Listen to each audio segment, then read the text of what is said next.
welcome back. My name is Jack B., and as always, thank you for taking the time to view my video.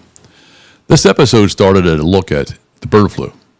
As I gathered information from my research, it became apparent that bird flu was just a part of the overall issue with American public health.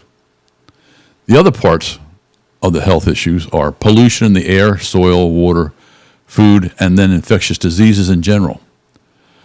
What's worse than all this is the nefarious element in the overall picture of the intentional misinformation and misdirection from public and government officials, advertisers, and corporations. We will look at bird flu in a future episode, but in this episode, part 1, and the next, part 2, we'll look at pollution and viruses in general. Their similarities, and specifically measles later on, because measles is the current topic of du jour. Most people do not think of pollution when they think of viruses. There's no connective or common thinking on this topic.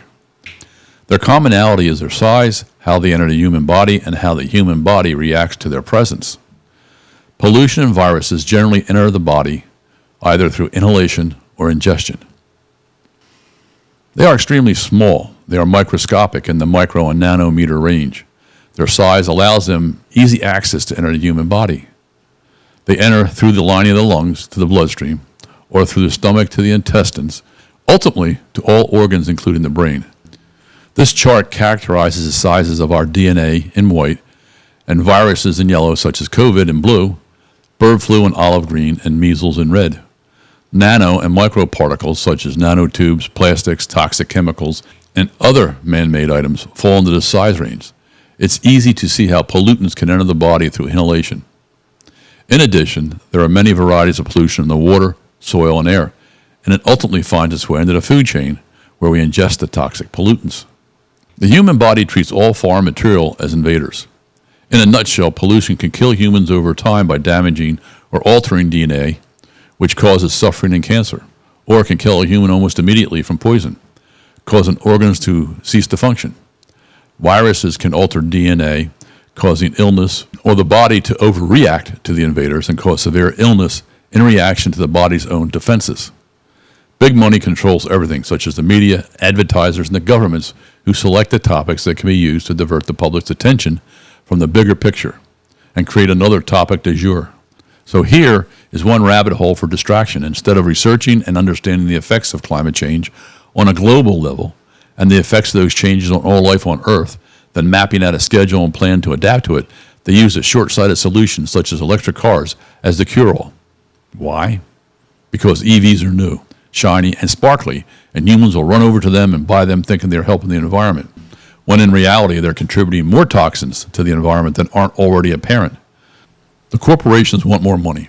The billionaires don't care about the environment or the people. They can afford to buy clean food and clean air.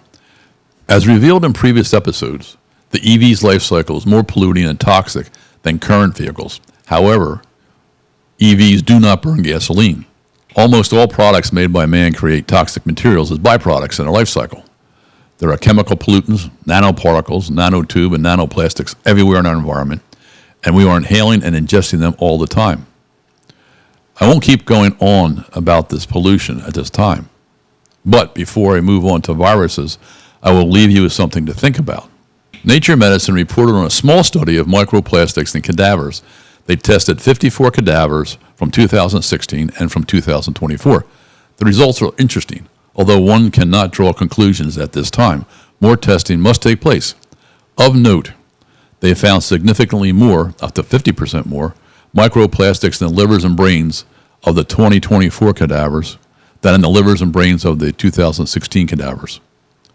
In addition, the microplastics found in the brains of 12 cadavers who had dementia were significantly higher than the others. 22% of the cadavers tested had dementia and higher levels of microplastics in their brains. To put the amount of microplastics in the human body into context, The Week magazine reported that the New York Times ran an article stating that the cadaver study found on average 7 grams of plastics per brain. If this amount of microplastics were combined, it would be approximately equal to 5 water bottle caps. Something to think about.